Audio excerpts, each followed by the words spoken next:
How's it going, guys? It's TacTixHD here, bringing my Team Canada 2014 Sochi Olympics roster predictions. So I was gonna make this video in the summer, guys, but I decided to wait until a little over a month of the NHL was gone by. That way we could see how some of these players were playing. As well, we would wait to see if any players got injured, if any players were just completely bombing, or any players just on fire. So without further ado, guys, we'll get into reviewing this Team Canada. As you guys can see, the forward group is an amazing forward group. Our first line, guys, is probably going to be the top line in the Olympics. So that line, guys, is Duchesne at left wing, Crosby at center, Tavares at right wing.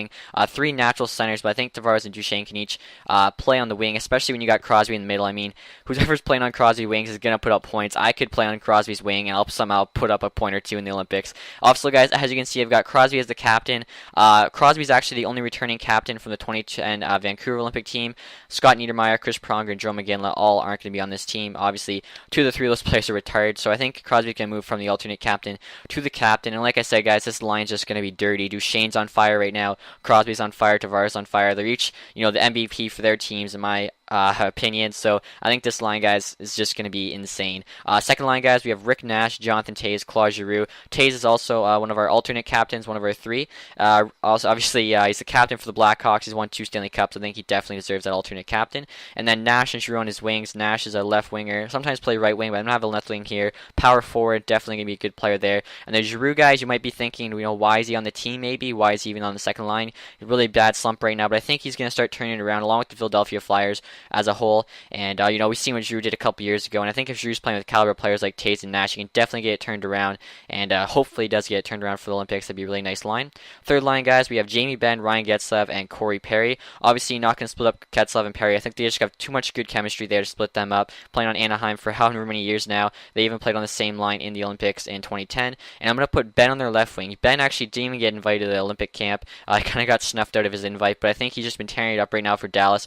Natural goal scorer, playing with Getzlaf and Perry. I think that's a really nice third line. And then lastly, guys, on line 4, we have Logan Couture, Patrice Bergeron, Jeff Carter. I think Patrice Bergeron, you have to have at center. Just one of the best face-off men in the NHL. I think he's got one of the highest face-off percentages in the NHL. It might even be the highest. On his right side, he's got Jeff Carter, a natural goal scorer. On the left wing, we have Logan Couture. Couture is also a center, but he has been known to play wing. Obviously, first couple years, I think he was playing wing for San Jose. Him, Marleau, and Pavelski all kind of switch between center and winger because they have a lot of guys that can just play both positions. So I don't think it'll be too bad having him on the wing. And I think that's a really nice fourth line there to round out the forwards. Also, guys, as you can see, I have Stamkos here as an injured player.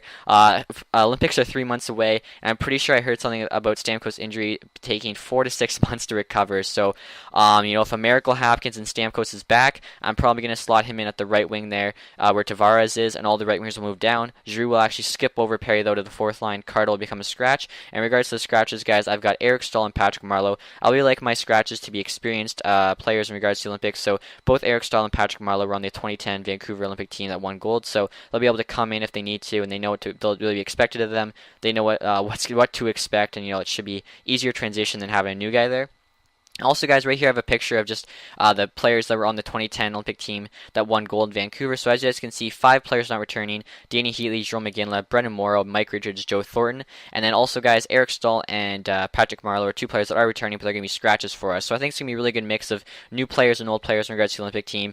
And they should be able to mesh and just create, the best team possible. In regards to the defense and goalies, guys, as you can see, first line defense here, I've got Duncan Keith and Shea Weber. That's just a nasty top pair of defensemen. They're both getting the alternate captains, so rounding up our captaincy. Crosby the captain, Toews the first alternate, Keith second alternate, and Weber third alternate. The second line D, guys, we have Mark Stahl and Drew Doughty. Really nice D pair there. And then our third line, we have a couple St. Louis Blues and Jamie Bouwmeester and Alex Pietrangelo. So I think that's a really good top 6D. Obviously, guys, one of the things you have to note is all 3 of my left defensemen are left-handed. All 3 of my right defensemen are right-handed. I really don't want to have a right-handed defenseman on the left side, as it's really just not ideal, especially if you have a guy almost as good or just as good that's left-handed. I really rather that. Our scratches, guys, are Dan Boyle and Brent Seabrook. Again, I really like experience for the scratches, so both Boyle and Seabrook were on that 2010 Vancouver Olympic team. And in regards to the goalies, guys, I have Roberto Luongo as the starter. I think, he won it. He got the gold medal in 2010. You gotta give him that starting job. Even if Price is maybe a little better, I think it's Luongo's job to lose. So if he goes in there and just plays great, he's going to keep it. If he doesn't play so hot, Price can take that job from him. Obviously, guys, I got Price backing him up, probably the Team Canada goalie of the future. And the third spot, guys, I got Mike Smith. It was kind of a toss-up for me between Smith and Marc-Andre Fleury, but Martin Brodeur said that Smith would be his third goalie, so I got to go with Brodeur says, as he probably knows what he's talking about, one of the best goalies of all time. He's won a gold medal, so I went with Smith. Also, guys, in regards to defense, you're probably wondering where a couple of guys are. Those would be Chris Letang and PK Subban. Both Chris Letang and PK Subban are right-handed, so really no spot for them on the left side, and I think that both of them are worse than those top three right defensemen in terms of all-around defensemen. I think Letang is one of the best offensive defensemen in the league, but he lacks on the defensive side, and I really want all-around two-way defenseman in my top defenseman for the Olympic team. Same with Subban, guys, really good offensive defenseman, but he lacks a little bit in the defensive zone. And Michel Therrien, even if you guys watch Montreal Canadian teams, a lot of the times in crucial defensive situations, PK Subban's not out there, so really not liking that. So that's why Letang and Subban both are not making this team. I feel both really good offensively, just lacking a little bit defensively. Obviously, they're still both young. I'm sure they'll probably be there on the 2018 team. And obviously, guys, like I showed you for the forwards, same thing for the defense. As you can see, our scratch guys from the 2010 team are Niedermeyer and Pronger, both who have retired. The rest of the guys are returning. Obviously, note, though, Seabrook and Boyle are both going to be scratches, so another good mix of new players and old. And in regards to the goaltenders, guys, Luongo is actually the only returning goaltender for me, as Brodeur and Fleury both are not returning. Brodeur is getting up there, and Fleury just missed out on that third goalie spot. So besides that, guys, that's it for my Team Canada 2014 Sochi Olympic roster predictions. I hope you guys enjoyed it. I hope I explained myself clearly enough so you guys can understand my reasoning. Obviously, I'm sure some of you are going to disagree with some of my picks, but let me know what you guys think will be the roster in the comments. Also, guys, if you did enjoy this video, let me know. And I was thinking I might do this video again for the American team, possibly the Swedish team, and possibly the Russian team, as I think those are probably going to be the four top teams in the 2014 Olympics. Anyway, guys, that's it for this video. If you did enjoy it, please leave a like. Stay tuned for my NHL14 videos. Working on a lot more Road to Glory stuff and GM mode stuff. Besides that, guys, thanks for watching. Have a nice day. Goodbye.